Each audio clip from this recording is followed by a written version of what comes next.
Hey everyone, let's talk about the tariff idiocy and let's look at what happened yesterday. First, initially, we got a bullish reaction, and that is because the initial announcement or the initial headline was 10% tariffs across the board, which was obviously bullish because it was less than the anticipated 20-25%. But then the release came in. And the so-called reciprocal tariffs, which are not actually that, is this. And how this was calculated was pretty simple in that let's take Vietnam, for example. Uh, Vietnam imports from the US 13.1 billion.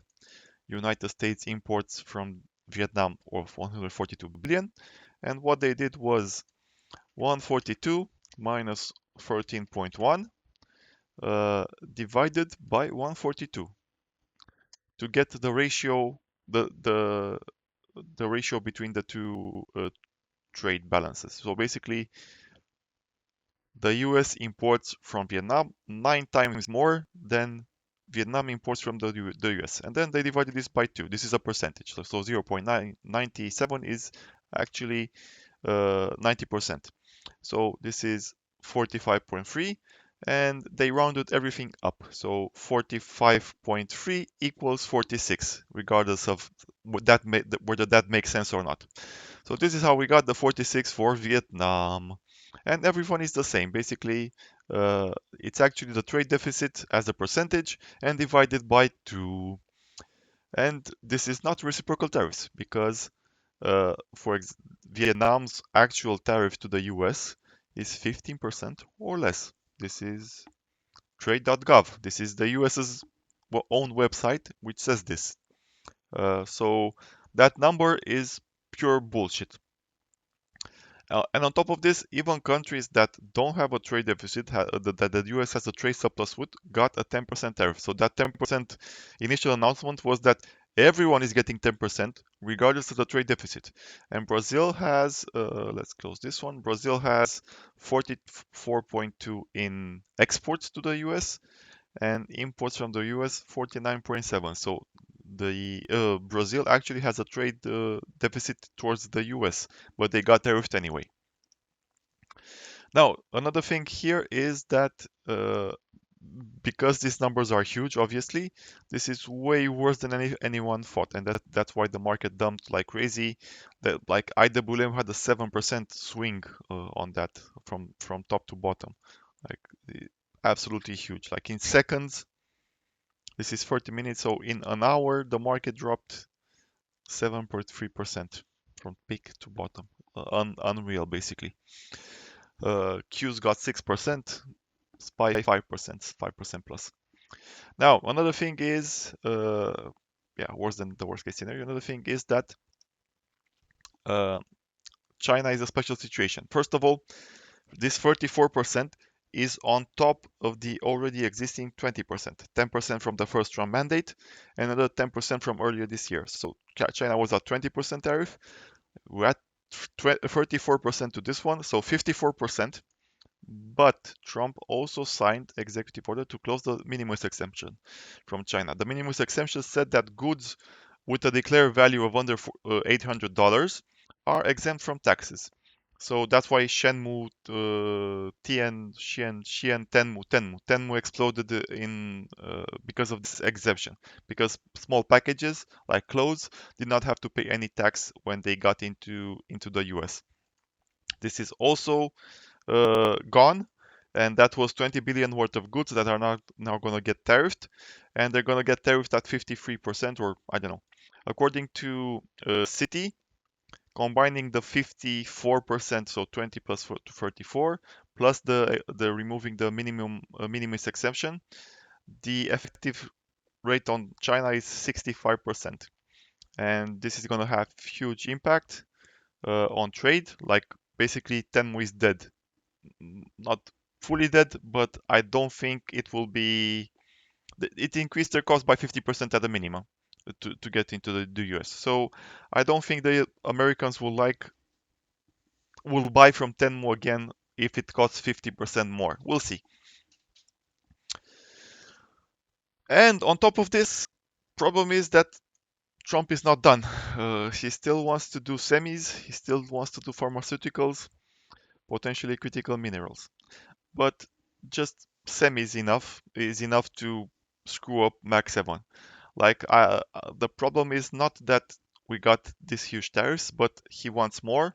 He still wants to do counter retaliatory tariffs as well. Like if anyone retaliates, and they will retaliate, EU will retaliate, China will retaliate, Japan, Taiwan probably will retaliate as well. So this is not going to come stay unanswered, and he still wants to retaliate. So given this context in which even more tariffs are coming, and if they come on semis, it's gonna hit Max 7 like a truck, and without Max 7, the market cannot go up. Now, uh, with this and this, I I find it difficult to make a bullish case for the market. Uh, any move up, because I think there's still a chance that we move up here and this gets fully reversed, specifically because Bitcoin is somehow green. And if Bitcoin is a reflection of risk appetite, then it barely dropped anyway, like only 3%. And now it's up today. We look to be bouncing as well. We still have the potential to make that kind of reversal candle that we have here, that we have here, that we had here, this one, and so on. Let's look at in SPY. So this type of large bottom making candle, if today is a full reversal, uh, and we can go higher from here. But I don't think this is over by any chance. I think we're going significantly lower. The minimum would be 520, 525, 530 area here. I would love for us to go up so I can get out of longs and go back to cash and just be happy there. But yeah, I don't see a case where this market goes up aside from uh, a lot of technical stuff that just from flows that we will get back. We will get some sort of like a VIX crush. We made another low with VIX lower, so I still think there's a chance we go up, but I don't think we get to the yearly open anymore. I think we'll go back to the election gap maybe one more time, and then as more negative news comes in, we will break down further and go even lower. We'll see how this plays out. Another aspect that I think is underlooked and it will become evident in the very near future is what happens with goods that are right now in transit. I gave the example with Vietnam, which this was supposed to be quote unquote reciprocal tariffs. And Vietnam has a 15% tariff on the US, but they're getting 46. And let's say you have a relationship with someone from Vietnam from the US, you're trading between the two countries, you're ordering some goods from Vietnam, and you know reciprocal tariffs are coming, and you know 15%, and you think, okay, I'll speak with the exporter, I'm the importer, maybe we can split it down the middle, we take 7% hit each one of us, and we make it work. But all of a sudden, the news comes out and you're hit by 46 fucking percent. And what the fuck do you do?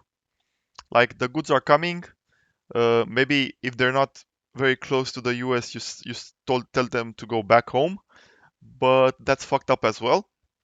But maybe they're already here. Like tariffs are paid at customs. Are you going to accept the goods coming from Vietnam and paying the 46%? Like someone has to take the hit, and nobody's gonna want to take this kind of hit. Or goods from China. I guess spoke about Tenmu. Uh, a huge amount of goods are probably on the way already, and are people are now gonna have to pay 50% on them. Like when the package is delivered to you and you have to pay 50% more, are you gonna accept that?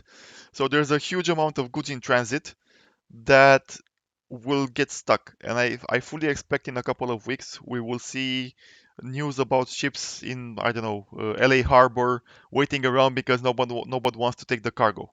So that thing is gonna come hit us in a couple of weeks most likely. We'll see how it plays out, but it's a huge clusterfuck, and uh, who's gonna pay for this? My expectation is that the US is kind of fucked. Because the US is fucked and it's the biggest economy, is gonna put the world in a recession. Basically everyone.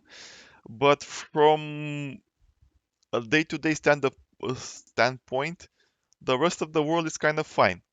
Like even if stuff is made by US companies, I'll take Europe as an example. Most of our food is local.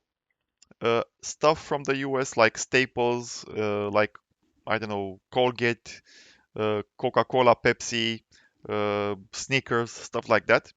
Even though they're made by US companies, they are made locally.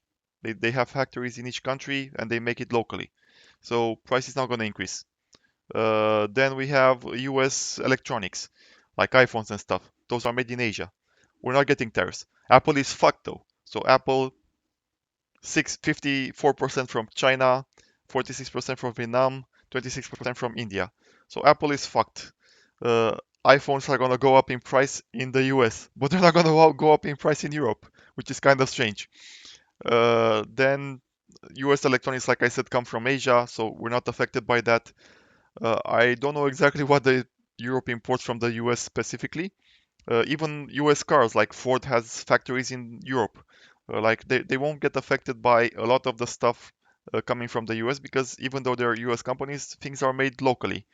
So Europe should be fine, but I expect inflation in the US to come up a lot.